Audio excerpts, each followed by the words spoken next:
Hey everybody, welcome to Hook and Hunt TV. First fishing trip of the year out here. Started throwing an X-Rap on this windy day, and I really don't know what I got right here. I think it's a big bass, but we're going to see. Oh, yeah, it's a big bass. Oh, it's a real big bass. And check this out on an X-Rap. Let's see if this fish is nice enough to cooperate with us.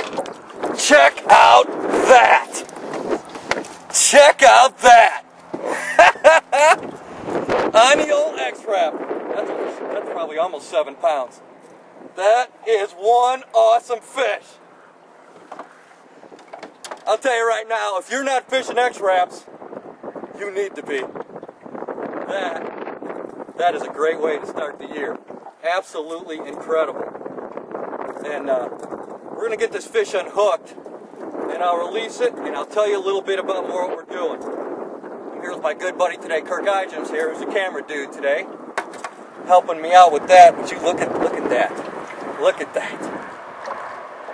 All right, we're going to let this girl go, and then we're going to fill you in on what we're doing so you can do it too. All right, we let that fish go. It was pretty neat. We weighed her in. That's a good way to start the year. She weighed in at 7.4. Let her go. I want to show you a little bit about what I was doing. Throwing an X-Rap today. Sunny day. I wanted to make sure that I had a metallic looking bait that would put off some flash. Relatively clear water. Light line. 8-pound fluorocarbon line. I love throwing jerk baits on that. Fluorocarbon line sinks, so it helps keep the bait down in the strike zone a little bit longer. What we're doing is we're fishing a windy bank. You're probably hearing some of the wind, and I'm fishing, throwing into the bank here and bringing it out. The wind's blowing against this bank. What these pre-spawn females are doing are starting to come up out of deep water, and I'm taking this jerk bait down right to the ledge and just letting it pause there, float up a little bit, letting it pause, jerk it, letting it pause and come up. And we started getting some littler fish out of the wind.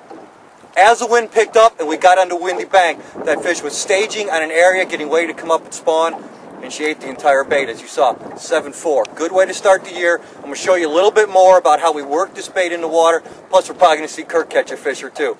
So stay tuned with us. We're going to see some more action. This one's nowhere near as big as the other one, but I want to show you folks what we're doing here. Let me get this one in here. Oh, come here. Come here, come here.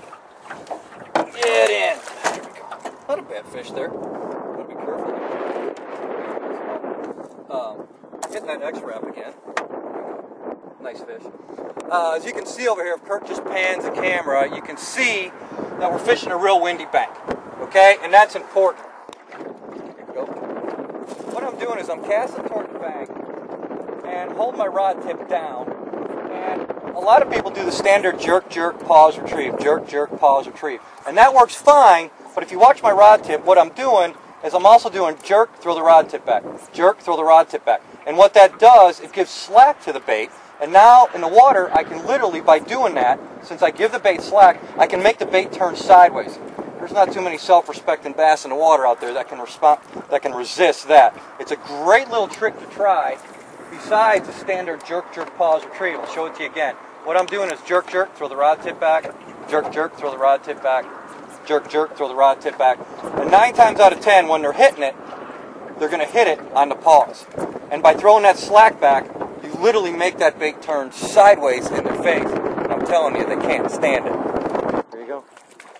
Nice job, Kirk. How's that jerk pause retrieve working for you? Good one. You taught me well, Jimmy. You taught me well. There you go. Yeah. That's another one. Nice fish. There you go. Good job, dude. Good technique.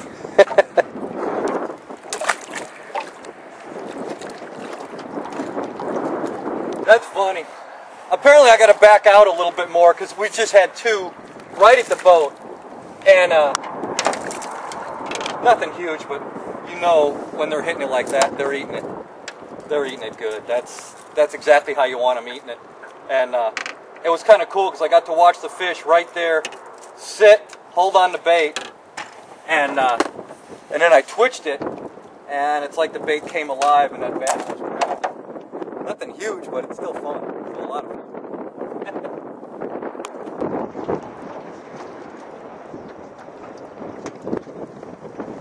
Have the bass on the jerkbait technique.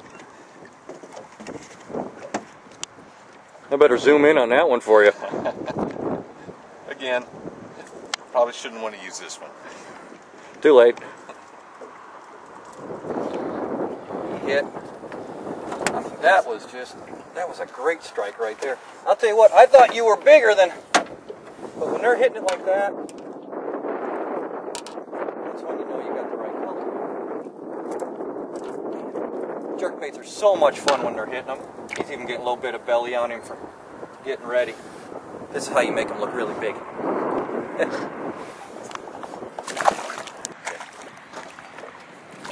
Looks like one more.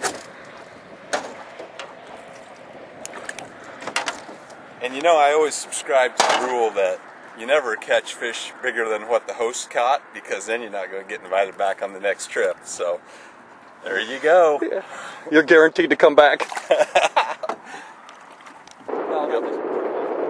Oh no, I'm getting this one. Oh no, I'm getting this one. That's a huge one. Hey, we had a great time out on the water today. Thanks for coming along with us. I'd like to thank my good buddy Kirk Ijams for catching all those fish that he did, and for some of the ones that I got to put in a boat too. Remember, this year, pass on what you know so the sport will grow. For HookandHuntTV.com, I'm Jim Crowley.